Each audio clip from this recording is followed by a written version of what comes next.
Hello बच्चों, कैसे हैं आप सब। आई होप कि आप सब बहुत बढ़िया हैं। और आज हम करने वाले हैं लेसन नंबर 3 सुगम भारती कक्षा 8 विषय हिंदी का। लेसन का नाम है अहिंसा की विजय। ठीक है। अब देखिए बच्चों, ये जो लेसन है बहुत ही अच्छा है, बहुत ही प्रेरणादायक इसमें स्टोरी है।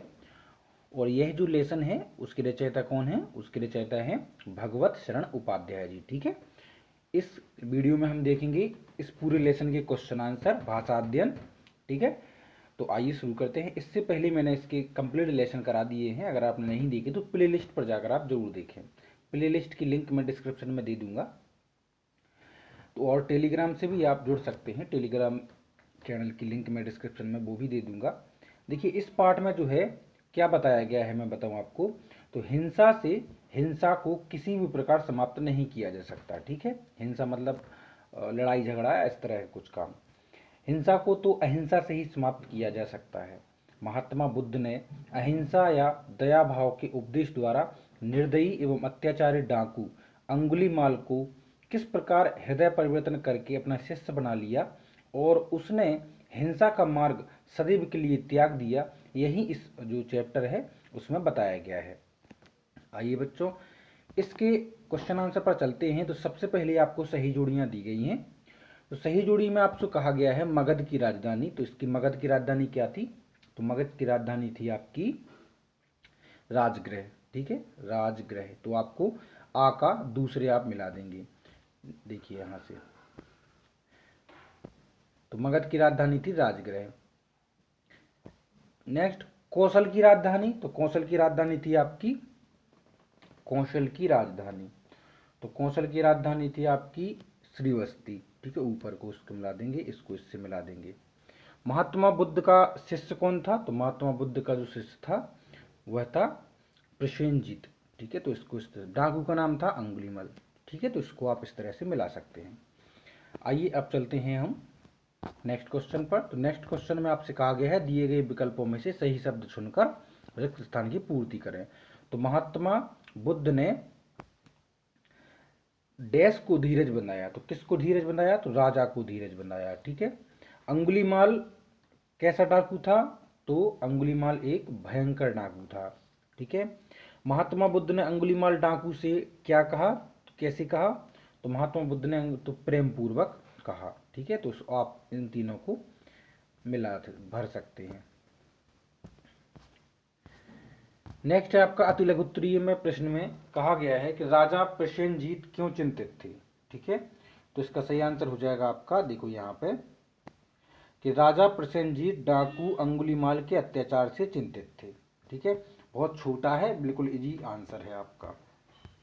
नेक्स्ट है महात्मा बुद्ध ने डाकू को कैसे पहचाना। तो इसका सही आंसर हो जाएगा महात्मा बुद्ध ने डाकू को भयंकर रूप से पहचाना, क्योंकि ये शॉर्ट, वेरी शॉर्ट है, छोटे हैं। ठहर जा किसने किससे कहा? तो ठहर जा यह जो है डाकू अंगुलीमाल ने महात्मा गौतम बुद्ध से कहा। ठीक है। और नेक्स्ट आखिरी क्वेश्चन आपसे क्या दिया गया है? तो देखिए बच्चों, नेक्स्ट क्वेश्चन है आपका महात्मा बुद्ध के चेहरे पर सदैव मुस्कान क्यों रहती थी। तो देखो इसका सही आंसर हो जाएगा कि महात्मा बुद्ध के चेहरे पर सदैव मुस्कान अपने ज्ञान से रहती थी, अपने ज्ञान के कारण, क्योंकि उनमें ज्ञान ही इतना था कि वो सदैव मुस्कुराते रहती थी। ठीक है। नेक्स्ट है डाकू का नाम अंगुलीमाल क्यों पड़ गया। तो देखो बच्चों, अब इसका सही आंसर होगा इस तरह से, आप इसको रटना नहीं है, बिल्कुल आपको सुनना है और अपने दिमाग में सेट कर लेना है। देखो अंगुलीमाल एक डाकू था, ध्यान रखना। ठीक है, तो अंगुलीमाल ने 1000 आदमियों की हत्या करने की प्रतिज्ञा कर रखी थी। ठीक है, परंतु वह कितने आदमी मार चुका था इसका हिसाब रखना उसके लिए कठिन काम था। इसके लिए उसने एक युक्ति निकाली, उपाय सूझा उसको कि वह जब भी किसी का वध करता तो उसकी एक अंगुली काट लेता। इस प्रकार उसके पास अंगुलियों की एक माला सी बनती जा रही थी जिसे वह गले में डालता। इसी कारण उसका नाम क्या पड़ गया? अंगुलीमाल पड़ गया। अब ये डिपेंड करता है कि कितने नंबर का क्वेश्चन आता है। बड़ा आएगा तो इस तरह से लिख देना, छोटा आएगा तो आप ऐसे लिख सकते हैं कि अंगुलीमाल के गले में एक अंगुलियों की माला थी इसलिए उसको अंगुलीमाल कहा जाता था। ठीक है। नेक्स्ट क्वेश्चन क्या दिया गया है? पहरेदार के रोकने पर भी महात्मा बुद्ध जंगल में प्रवेश कर गए। ठीक है, क्यों कर गए? देखो पहरेदार के रोकने पर भी महात्मा बुद्ध जंगल में प्रवेश कर गए, वह इसलिए कि उनका हृदय संसार के कष्टों को देखकर दुखी था। उन्हें आत्मज्ञान हो गया था, फलस्वरूप उन्हें किसी की चिंता नहीं थी और ना कोई उन्हें डर था, इसलिए वो अंगुलीमाल के डर या भय से रुके नहीं, सीधे जंगल में प्रवेश कर गए। ठीक है, नेक्स्ट क्या है, महात्मा बुद्ध जंगल में जाते समय क्या क्या विचार कर रहे थे। तो देखो, जो महात्मा बुद्ध जी जो हैं जंगल में जाते वक्त विचार कर रहे थे कि आदमी आदमी को क्यों मारता है, जीव जीव को देखकर प्रसन्न क्यों नहीं होता। ठीक है, इस तरह का वो विचार कर रहे थे। अंगुलीमाल का हृदय परिवर्तन कैसे हुआ। ठीक है, तो देखो, महात्मा बुद्ध ने अंगुलीमाल को शांति, दया और प्रेम का उपदेश दिया। इससे उसकी आंखें खुल गईं, उसके मन का अंधकार दूर हो गया। ठीक है, उसने अंगुलियों की माला तोड़ दी और कटार फेंक दी। उसने हिंसा का जीवन हमेशा के लिए छोड़ दिया। इस तरह से उसका हृदय परिवर्तन हुआ और वह महात्मा बुद्ध का शिष्य बन गया। ठीक है, अब आ जाते हैं अपन भाषा की बात पे। तो भाषा की बात में कहा गया है बोलिए और लिखिए। तो देखो, आपको बोलना है और लिखना है। तो ये तो हो गया प्रतिभा, त्रस्त, त्राही त्राही, युक्ति और निशस्त्र। ठीक है, आप इसको इस तरह से बोल सकते हैं और जैसा है वैसा लिख सकते हैं। सही वर्तनी पर गोड़ा लगाइए। अब यहाँ पर सही वर्तनी, तो चारों में से सही कौन सा है, तो प्रसेनजित। ठीक है, तो ये आपका जी वाला सही हो जाएगा।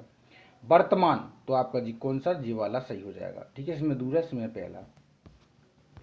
नेक्स्ट है निम्न के शब्दों का वाक्यों में प्रयोग कर कीजिए। ठीक है, तो सबसे पहले है धीरज।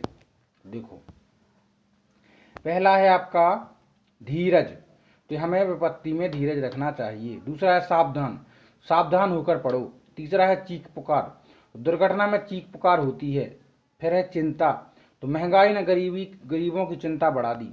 दृष्टि, तो हमें दया की दृष्टि रखनी चाहिए। प्रेम पूर्वक, तो प्रेम पूर्वक रहने में ही आनंद है। ठीक है, प्रश्न क्रमांक चौथा है आपको विपरीतार्थी शब्दों को जोड़ी बनाइए। तो देखो, जन्म दुखी, सुखी अशांति, हिंसा कठिन, सरल मरण, शांति अहिंसा, इनकी आपको जोड़ी बनाना है सही। तो देखो, आपको मैं बताऊं, इस तरह से आप बना सकते हैं। कैसे बनाएंगे, जन्म का मरण, सुखी का दुखी, हिंसा अहिंसा, सरल कठिन, शांति अशांति। ठीक है, नेक्स्ट है समानार्थी शब्द पर गोड़ा लगाइए। अब पेड़ का समानार्थी शब्द क्या है, तो पेड़ का समानार्थी शब्द हो जाएगा वृक्ष। राह का रास्ता और आंख का नेत्र। ठीक है, तीनों पर आप गोड़ा लगा सकते हैं। निम्नलिखित पंक्तियों को ध्यान से पढ़िए। निम्नलिखित पंक्तियों को ध्यान से पढ़िए और संज्ञा, विशेषण और क्रिया छांटकर तालिकाएं भरिए। तो यहाँ पर देखो, आपको संज्ञा आप जानते हैं क्या होता है। संज्ञा किसी वस्तु, व्यक्ति या स्थान के नाम को, भाव के नाम को संज्ञा बोलते हैं। विशेषण क्या बोलते हैं, जो संज्ञा सर्वनाम की विशेषता बताते हैं, वो विशेषण है।